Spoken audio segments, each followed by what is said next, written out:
Okay, we're going to talk about AI.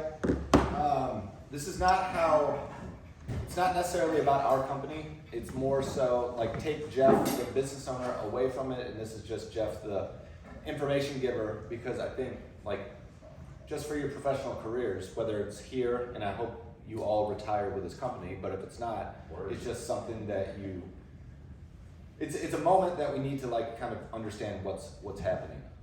I'm not a smart person, and so I go and seek out information from other smart people and digest and take whatever it is. So I have a clip here that I wanted to play. You say who he is first? This is Jason Calacanis. This is the All In podcast. It's for entrepreneurs, investors. They do a podcast every Friday, talk about politics, business, investing. This instance, they were kind of talking about AI, and I thought it was relative to what, like basically how I feel and what's going on. So I'm just going to play this. Stoked about it, but I do think if you're not using this, if you hear my voice right now and you're a white collar worker, a knowledge worker, and you're not using this year and getting up to speed on it, I think you'll be out of a job within the next 2. Jeez. So obviously that's kind of provocative and big. I think everyone in this room, I'm going to kind of draw something in a minute, but I think all of us are kind of white collar workers, and so it's the people in that class that need to pay attention to this. I'm going to play a little bit more. Wow. So, and web computer and type and use an Excel spreadsheet, Office and email. Remember we used Microsoft Office? I just don't think they'll compete.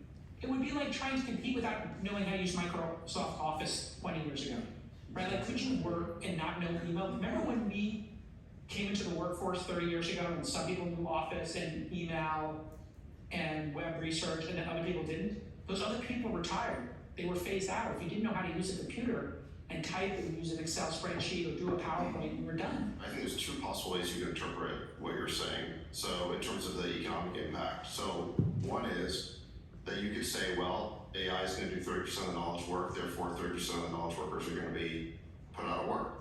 I think that a different way to put it would be every knowledge worker can get 30% more work done. Correct. So if that's the case, then they're more productive. And we were just talking about the problem of how do you increase real wages in the economy without having inflation. Well, the way to do that is for every worker to be more productive. So if every worker is 30% more productive, in theory, their wages should be able to go up by up to 30%. That's how you get wage growth. Now, maybe there will be some companies that don't need all those employees because now they're able to get, whatever, a third more done. But there will be other companies who can hire them. They can go off and do other jobs for other companies, especially when you've got this backlog of, like you said, 8 or 10 million jobs that are unfilled. Yeah, those jobs are all servants, though. They're not. You're actually white collar. going to have this big group of knowledge workers. There's just nothing for them to do. Oh, no, I just don't. I agree with you, but I think there's going to be a group of knowledge workers who do not embrace this and do not make the transition because it's going to require an upskilling. Like, I think you're actually going to need to know how to do some basic programming and coding. Okay, so this is interesting. He, obviously he thinks that this is important and that you're going to need to learn about AI and stuff like this. And he puts it out there that I think you're going to need kind of a certain level of coding. And, other than Chris and the web team, I don't think a lot of us know a lot of code, Jordan. But, so he's putting it out there, I think, you're going to need to know a certain level of code. And I thought it was really interesting and funny how he kind of gets counteracted here. To really take advantage of these, at least like scripting level stuff. I don't know. That's pretty easy to use. I agree with you. Writing blog posts, like the example I gave of like taking the LP database, sorting it, it's not quite It's there. not Maybe it will hard. be. This is like a chatbot. It is. Like, I think it takes like level 2 programming skills. No, it doesn't. Prompted in natural language. It's the opposite of need to learn how to code. The thing that makes coding hard is that you have to learn the specific commands. It's like its own language. You have to learn a new language. With this, you don't.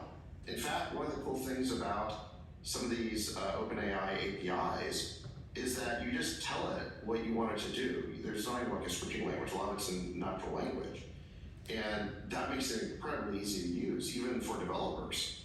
So I don't think this is a hard technology to use. I agree with you, there may be people who are resistant to it because there's always people who are resistant to change and new technology. And you're right, if they don't adapt, they're going to be dinosaurs. But I don't think this is a hard technology to grok how to use and get benefit from.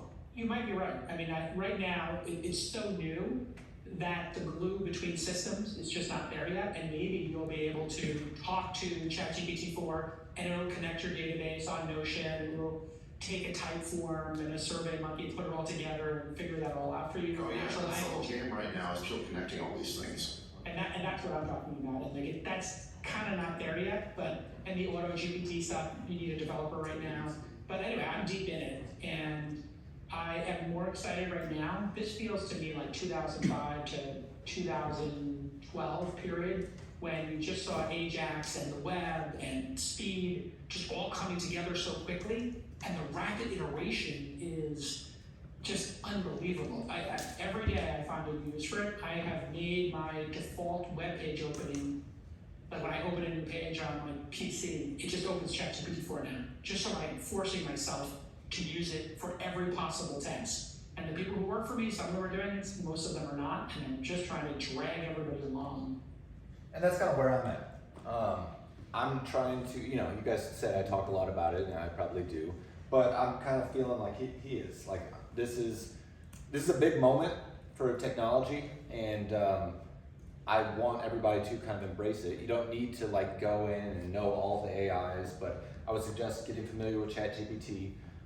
The web team, we're going to talk about Midjourney. I don't think everybody in the company needs to know about Midjourney and creating images. It's kind of like pick and choose, figure out what is going to be relevant to you and your day-to-day business. Let me get out of this and go over to PowerPoint. I think the best place to start, just start with like whatever you're interested in and just start asking questions, and then you see the capabilities from there. Yeah, and just start using the tools. Like I used that, or I gave you that Gamma PowerPoint presentation yesterday. And it's just, Chris created a PowerPoint presentation in 30 seconds. So basically I want you to this is not a talk about how AI is going to replace anybody in this room, because I don't want it to, but it's going to make people more efficient, more effective, and it's the nature of business. If we have 5 account managers and we as a team find some sort of AI solution that makes our job much more efficient, and 4 of them are using it, and 1 just says no, doesn't embrace it, like we're gonna have 4 AMs who are much more efficient and 1 who is not. And I'd rather pay those other 4 AMs more money than getting left behind. And again, I'm not singling out anybody. That was just used as an example. But like, this is where we're going, and it's not just in our company. This is going to be in every single company. Here are a couple tweets about like the different professions that are going to be impacted most by AI. Telemarketers, teachers, lawyers, they're screwed. They're done. It's over. They're done. Political scientists. All that money. Web developers. Inflation is low. But I don't really believe it. I mean, I believe some web developers, but I think the ones who embrace this, like that's who I want on my team, are the ones who find the technologies that take what we do on a day-to-day basis to build a website and 10x it. And maintain it and manage it and take it. Yeah. I put this on here just basically to illustrate that it's not too late. Here are the most visited websites in April, just last month of 2023. Google, YouTube, Facebook, blah, blah, blah. Pornhub. OpenAI is down at 47. So a lot of people are embracing this, but like it's not mainstream yet. And so that's kind of why I wanted to kind of explain, like get ahead of the curve. Put yourself at an advantage. Here, I want to draw something. This is how I envision it. And again, I'm not a smart person, but this is just how I look at it. So if you look at like social class, this is the elite, like the smart people, the people who are developing all this stuff, like the smart people. Here is middle class, white collar workers. This is where I believe everyone in this room, myself included, exists.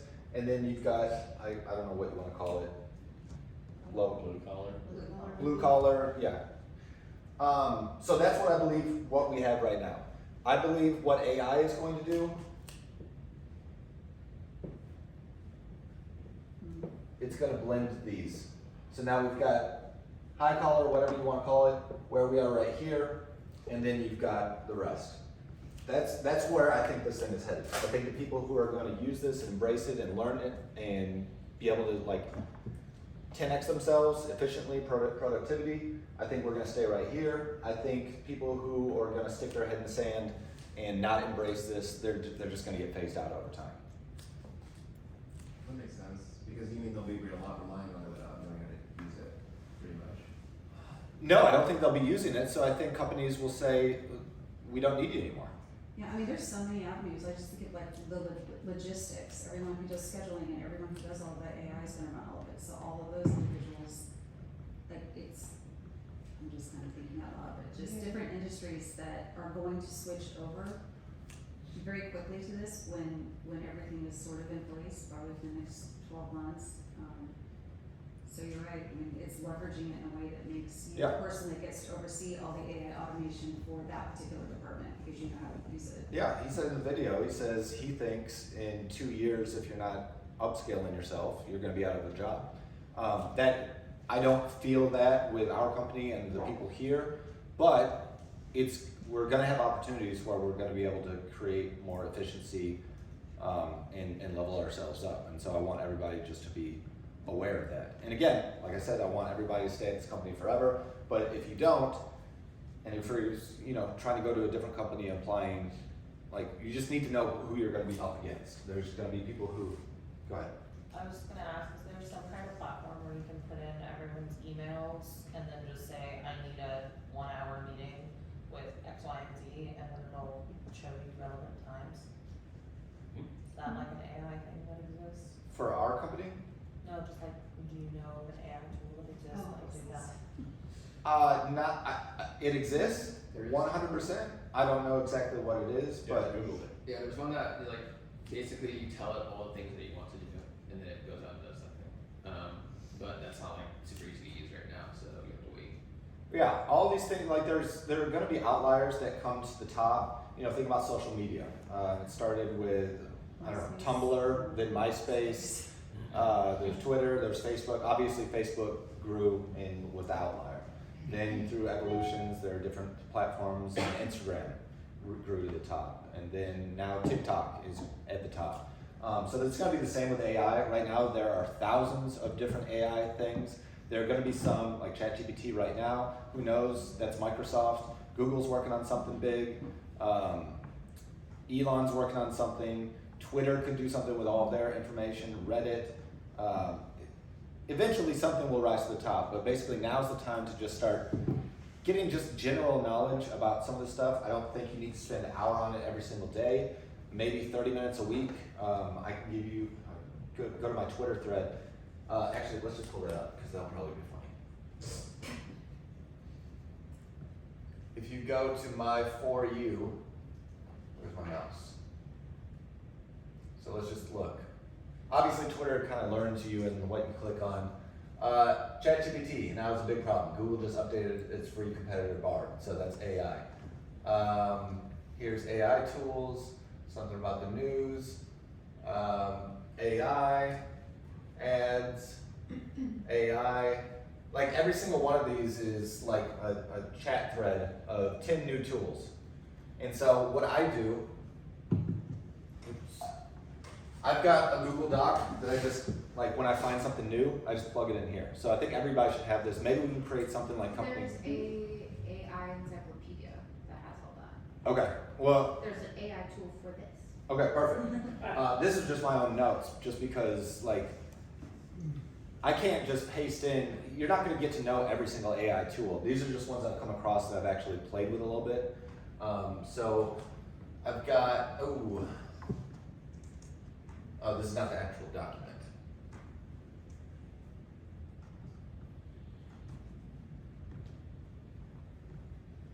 Here's my document. So here are my favorites, here are other AI tools. Here's one that's focused around trainings. Here's one for logo generators, one's for web design, chatbots, GPT alternatives, presentation creators. So basically I've just kind of curated my own list of things that I've stumbled upon that I want to bookmark and come back to.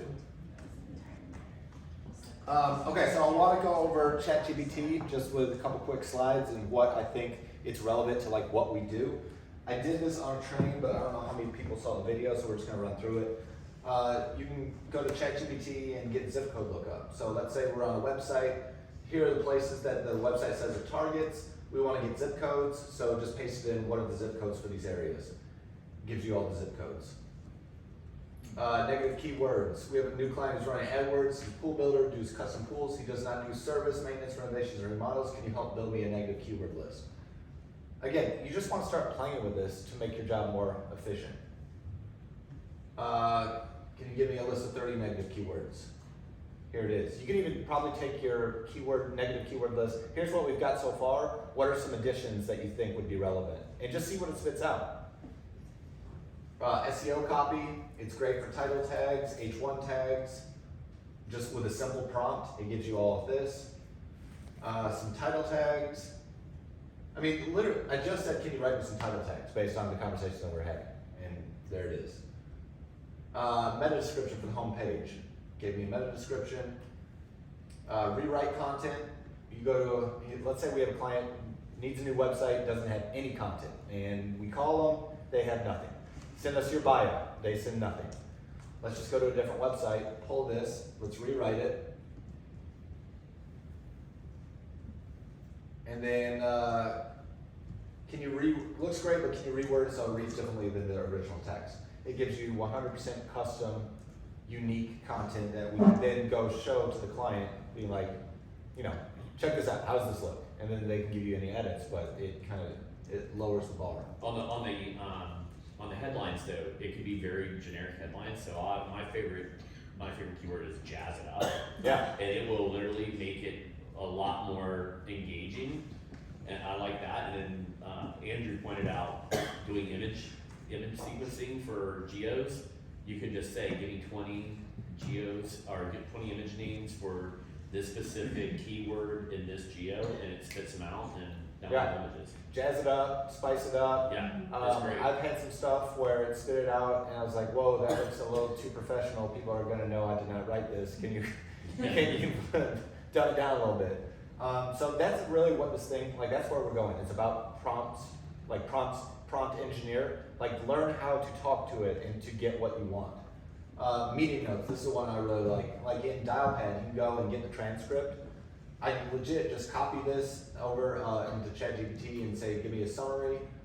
Here was the conversation. This was JC and Levi. And it gives me the organized meeting notes. Client background, Joseph's suggestions, Levi's questions, other notes. Whenever it's a really long meeting, you just have to basically do it in snippets though, right? I was talking to you about that. It's just kind of you can't put a whole hour-long conversation. Right. And So- it does that with negatives too. You can only have so I was using it the other day I created a list of negatives, and it was a long list, 200 negatives. But there's obviously some repetition there because I was just going down and filtering out. So I threw it in ChatGPT, but I had to separate it by it was 100 keywords or negatives at a time, and then Yeah. organize it. So Yeah, that's what I'm saying. Understand the capabilities, what you can and can't do. I would wager that in 1 month, ChatGPT 5 is going to come out, and you're not going to have that problem anymore. yeah. So it keeps on leveling up to kind of a scary level, but I'm going to keep it kind of light. But I can give you some podcasts to listen to that can discuss some of the dangers. Notes from Alexa Pay-Per-Click. So I basically just prompted all this, and here's notes from our call. What are some action items? It gave me define the target audience, keyword research, ad, creative, design landing pages, Google ads, local ads, Facebook ads. Can you put a search terms list in it and have it pull out the ones that sound like competitor names? I would imagine. Try it out. Okay, so Google Ads. I went to Google to see their parameters, and I basically just taught ChatGPT here to Google. It probably already knew it, but again, when you prompt it, I just told it, here's AdWords. I told it the limits. This is what I need, and then I told it a client Dominion Pool Group. They gave me ad 1, 2, 3, and 4. So I don't know how you guys do it. Again, this is just an example of how you can kind of train it. Here's what I need, give it to me. Facebook ads. Here is what what we're looking for. Can you write 3 Facebook ads for Dominion Pool Group? Add 1, 2, and 3. Job description. It's really good at this. Basically, we're hiring an account manager or whatever it is. I just give it a little bit about who we're looking to hire, and it spits out about the company, job summary, responsibilities, requirements, benefits. It's just, I would sit and procrastinate on this for days, if not weeks, and this got it done in 5 minutes. And obviously, I go through and look at it and change it here and there, but it gives me the bare bones. Email summary. I got this from Google. I don't want to read all that. So I basically put it in there and said, what are we talking about here? And it gave me bullet points and just broke it down. Same here. I got an email newsletter. I don't want to read all that. I just asked it. I pasted the entire thing in here and said, give me some bullet points. And it just gives me some summary bullet points and then some action items. Same thing there. So, ChatGPT, zip codes, negative keyword lists, SEO is great, rewritten text, meeting notes, Google Ads, Facebook Ads, job descriptions, email summaries. Kind of like what he was saying. Once you start using it, you find a new use for something every single day. So I would recommend starting to play with it. Midjourney, I don't know, who knows what Midjourney is? Midjourney is it's an AI platform where you basically, again, you prompt it and it spits out images. Let me show you what I did just a second ago. Let me see if I can blow this up. Okay, so I don't know if you can see this. I said team retreat with 18 team members at an Airbnb in Austin, Texas. It gave me 4 different images. Now what you can do from here is you can say, I like image 1, but can you give me 4 different examples? So it'll come back and spit out something similar to this, but give it a little bit of variables. Then once you get one that you like, you say, okay, I like this one, can you upscale it? It blows it up and gives it to you in better quality so you can actually use. Let's see, what's the other one? I said, we need to be by a pool and kind of by a lake, like the picture we did yesterday. And so this is just you put this in and this is what you get out. Now again, it's, what? Where does it get these photos? They're just stock. It's AI. That's us. It just comes up with it. You can upload one photo and then ask for variations and tell it what you want it to do. It's a lot of prompting now. Yeah, it is a lot of prompting. It is a lot of prompting. That's Yeah, the so way that's- the code sort of comes in the way that you write, if Dawkins were to show you a prompt for some of the things that he's been working on, it's pretty lengthy. But once you kind of know what you want or what filters you want or so forth, you copy and paste that. But it is learning how to prompt it to get exactly what you want. So if one of our clients didn't have photos, and we could be like, oh, we need pictures of this pool in Maryland, we could Chris? pop it in there, and it would bring it, and it would make it look less like Arizona and more like Maryland. or Yes, something. Chris showed me a website. He said it's American Countertops. He said, check out the gallery. How many of these are AI? And I knew every single one of them. It's a lot of questions. But to the untrained eye, they look awesome. These are not what's it? Copyrighted. They're not stock. They're not stock, so we're not paying for them. He got 15 images from this thing that looks immaculate. So I don't think I actually recommend against George. I recommend against everybody going out and learning Midjourney. I think it's great for the web team. I want to incorporate Facebook, at least show you guys what it's capable of. But yeah, tools like that. It's just about learning. This is something I got from Reddit, like this prompt: photorealistic, hyper-realistic, finely detailed, pretty young woman, pale skin, and it just comes out with these. And then I can just do that same thing and get the version I want. Here is lots of Mongolian warriors taking a selfie while smiling and having fun. I'm gonna play with that one too. It's fun. Darth Vader giving a TED talk. What do you think? And these are, here's Chris's idea thing. So he sent me this. All of these he got from Midjourney. We did not pay for them, stock imagery. They're 100% unique, and now the client owns them, and they look immaculate. It's stunning, y'all. Wow. Yeah. Absolutely stunning. And the photos of the team, how are the details in the face? Are there extra limbs and whatnot? Is it? I don't know. It's. I think did they just upgrade Midjourney from It was 5.1. I don't know if they're at 5.2 now. I think like What a was month the ago it question was then? 4. Like, you know how ChatGPT was 3.5 and now it's Yeah. 4? I think Midjourney just upgraded. So like there's still kind of hallucinations, but like you can start to dial down. So, I don't know if you mentioned it, but in this, is it possible to make creatives for like RM and No, display? because here's why. Because it does not do text very well at all. Oh, So okay. what happens is when you try to type in verbiage, like let's say you're trying to do a logo, you're like, okay, add custom pools. It will put in like Russian or it'll put in letters, but it fucks it all up. Okay. So it does not do verbiage very well. So what you can do is you can do a back. Like you give it dimensions and give it the back, you know, the Right. background, And then have. and then you'll have to Photoshop in the words or whatever you want over it. Okay, so we can send something like that to you, and then you can use that as a starting base. As 30 seconds, have it back to you in 5 minutes. Okay, yeah, that's good to know. And then, are you also able to take a photo? Because I've had you do it before, like touching up photos. Are we able to send in a photo and have them touch it up? So Like here's the stock thing with photo this. So this doesn't touch up photos, right? So what I'll do is like, let's say you have a pool builder like Regal. Yeah. JC loves Regal. I want Regal pools in Dallas instead of Houston, but the Dallas pool builder has, iPhone shots. What I'll do is I'll take a Regal pool, I'll put it into Midjourney, I'll prompt it, and it'll spit out as many as I want that look like Regal pools, but in completely different settings. Okay. I can do hill country, I can describe everything I want, and it'll spit it out. It'll look like a Regal pool, but not Regal's pools. But it'll be the background in the area. You won't be able to tell the difference. Yeah, I mean that's an AI image. I imagine that's where you're getting at. Yeah, it wasn't good at pools, but Chris, engineered the prompt. It was 4 lines of prompt, but like it's starting to spit out good images. I think the web team's already leveled up with ChatGPT and with Midjourney. We don't need anything else from the client to create a website. Like just bear in mind. What I'm looking for is the pay-per-click team, the AM team, the Facebook team to start to look at different technologies to see how you guys can level up as well.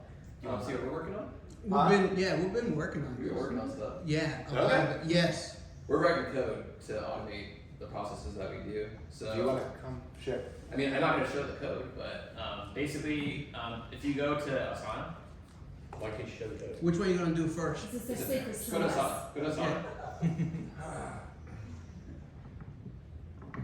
I just use AI right now to make a new negative keyword list for painting companies. Yeah, so as you point that up, then you're going to search at the top Google Programmatic.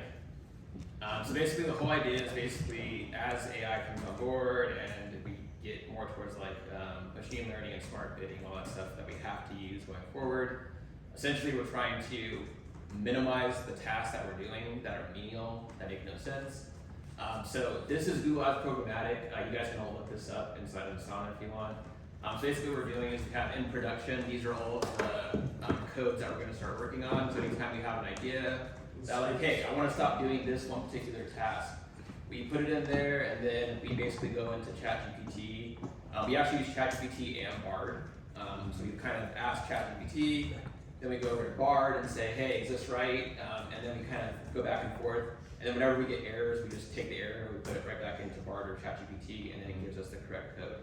And so we've been able to do things like create shared budgets automatically, basically give it a keyword and say pause all the campaigns that have this keyword. Things that would take us 10 or 20 minutes to do, where we have to download the account. You've seen how long that takes. It's instant. So we just hit play, run the script, we go on our coffee break, and we come back and all our work's done. Yeah, that's what I'm talking about. Yeah, so like we've been working. That's what I'm And looking is that the CBS sheet? Is that what you guys are talking about? It's in here. And soon we're going to be we're working on right now a script that will automatically create all the accounts.